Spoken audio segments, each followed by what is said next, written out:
porque os que ouviram Pedro reagiram diferente dos que ouviram Estevão. Atos, capítulos 2 e 7. Comentário de Mari Persona. É interessante que nos dois discursos aqui, tanto de Pedro, no nosso capítulo 2 de Atos, como de Estevão, no capítulo 7 de Atos, o público é o mesmo. Os dois estão falando a judeus, a israelitas, a nação escolhida por Deus. Pedro começa o seu discurso falando: varões judeus e todos os que habitais em Jerusalém. E aí ele vai discorrendo, e lá também Estevão, ele fala: varões, irmãos e pais, ouvi. O Deus da glória apareceu ao nosso pai Abraão, etc. Estevão começa muito mais atrás na história. Ele começa lá em Abraão e vai chegar até Cristo. Mas ele passa praticamente por toda a história de Israel. Ele dá detalhadamente tudo o que acontece, os patriarcas, e principalmente como todos eram rejeitados. O testemunho de Deus era rejeitado através de todos eles. E todos os profetas acabaram mortos pelo povo de Israel, que rejeitavam o testemunho de Deus. O que a gente percebe nesse discurso de Pedro, em comparação com o de Estevão, é que Pedro fala de coisas muito mais elevadas. Ele invade a esfera celestial, enquanto Estevão fala de coisas terrenas. Ele fala das promessas de Israel e tudo mais.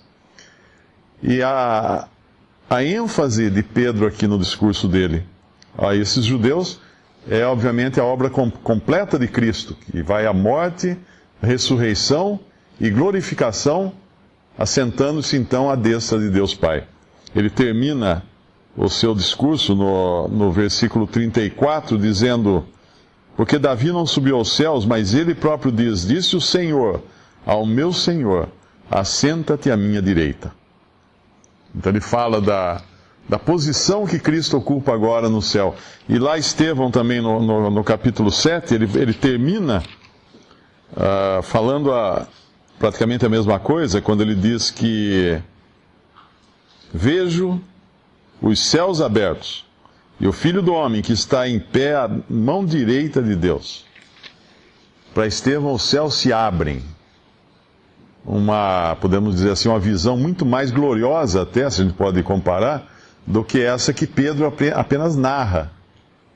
Mas qual a resposta lá em Estevão dos judeus? Eles dizem, quando Pedro termina dizendo, anunciaram os profetas, anunciaram a vinda do justo, do qual vós agora sois traidores e homicidas. Ele faz uma acusação direta a eles, como sendo aqueles que mataram o justo, que é o Messias.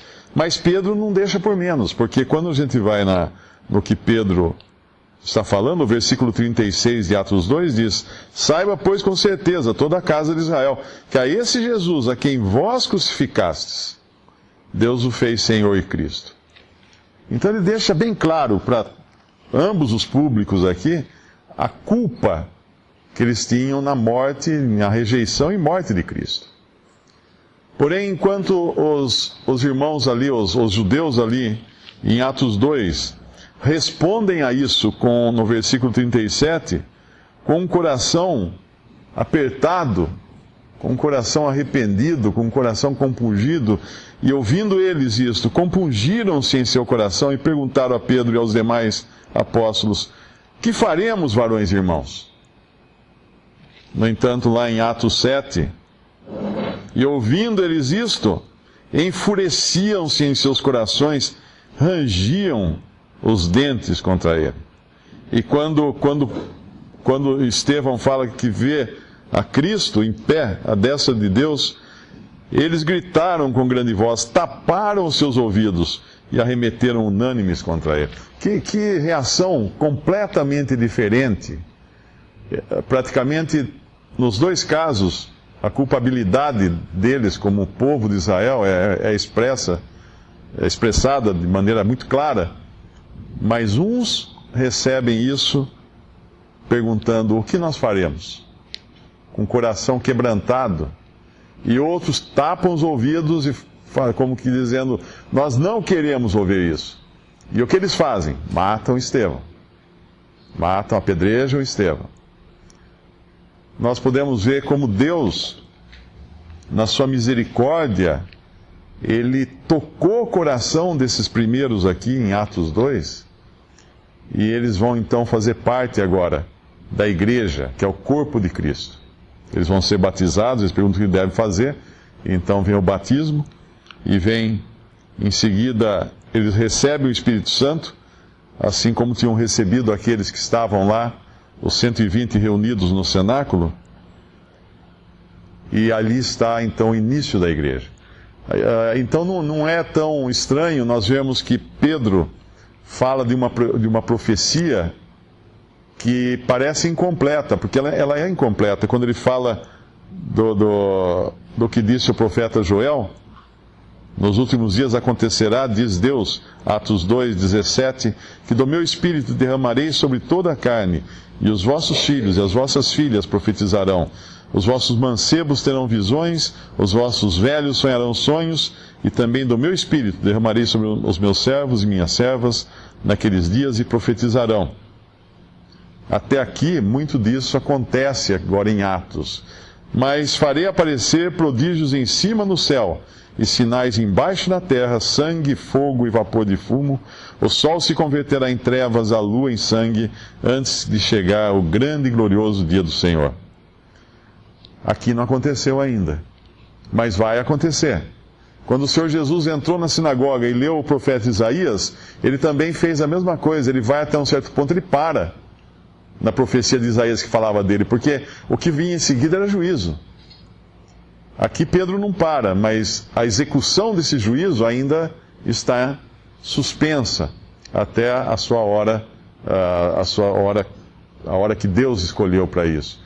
Mas o ponto principal desse discurso de Pedro é essa ênfase na ressurreição e na glorificação. Não existe cristianismo sem a ressurreição de Cristo. Não existe cristianismo sem um Cristo glorificado à destra de Deus nos céus, num corpo perfeito e glorioso. Não existe cristianismo se não forem esses elementos. E quando a gente pega qualquer religião do mundo, o que falta a qualquer religião do mundo? Falta o sangue do sacrifício do Cordeiro, falta o Cordeiro ressuscitado, falta o Cordeiro glorificado nos céus.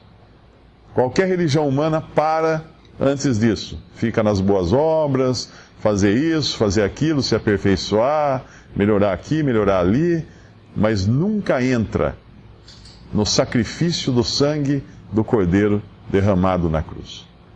Eu me lembro sempre daquele folheto que contava a história de um hebreu, de um judeu, que ele começa a ficar aflito, porque ele entra num lugar, escuta pregarem o evangelho e falarem do Cordeiro que tinha sido morto, e que o sangue tinha sido derramado, e daí ele se lembrou de uma coisa: desde que o templo foi destruído, nunca mais aconteceram sacrifícios em Israel.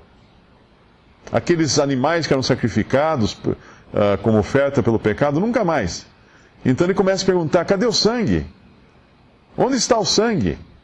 E ele fica tão aflito com aquilo que daí ele vai entender que o sangue foi sim derramado, mas de uma vez para sempre, por meio de Cristo Jesus sendo sacrificado.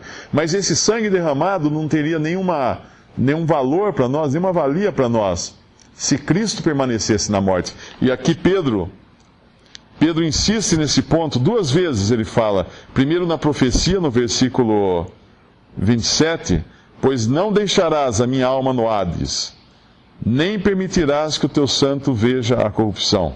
E depois no versículo 31, nessa previsão disse da ressurreição de Cristo, que a sua alma não foi deixada no Hades. O Hades é a condição de morte. Nem a sua carne viu a corrupção.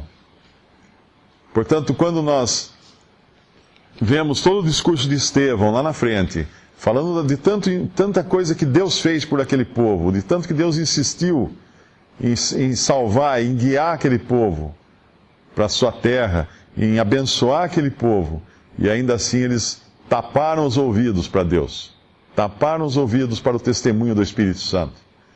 E quando nós pensamos nesses abençoados aqui, que ao invés de taparem os ouvidos, eles perguntaram: o que faremos? O que faremos? Essa é a resposta de um coração compungido. O Espírito Santo está hoje ainda falando nos corações. O Espírito Santo está hoje ainda insistindo, convencendo do pecado, do juízo e da justiça. O Espírito Santo está fazendo isso. Alguns dizem: o que faremos? Como disse aquele carcereiro depois, que era um gentil: que farei para ser salvo? Outros tapam seus ouvidos, rangem os dentes, apedrejam o testemunho, não querem nada com aquilo que Deus está falando nos seus corações. Que precioso é sabermos como Deus é paciente. Nenhum de nós teria a paciência que Deus tem, obviamente, mas quando nós vamos ler Atos agora, nós vamos ver que mesmo tratando com os cristãos agora, com esses que vivem em novidade de vida, com esses que têm a nova natureza, são nova criação em Cristo, como Deus será paciente em cada passo desses. E hoje, 2000 anos, nós podemos pensar: será que se algum de nós, falando reverentemente, falando com o homem, se fôssemos Deus, será que a gente teria tido a paciência de deixar a ruína do testemunho cristão chegar ao ponto que chegou? Deus esperou séculos que Israel aceitasse, teve, como o irmão explicou, teve a paciência de aguardar mais um ano aqui, né? Dando esse testemunho através de Estevão. E nós estamos há 2000 anos. Há 2000 anos. E hoje nós ouvimos a mesma coisa que aconteceu com Israel, nós ouvimos no cristianismo: tapar os ouvidos para a voz do Espírito Santo. Fechar totalmente os olhos para aquilo que Deus faz e seguir o caminho que deseja. O mesmo caminho que Adão escolheu lá no princípio: independência total de Deus.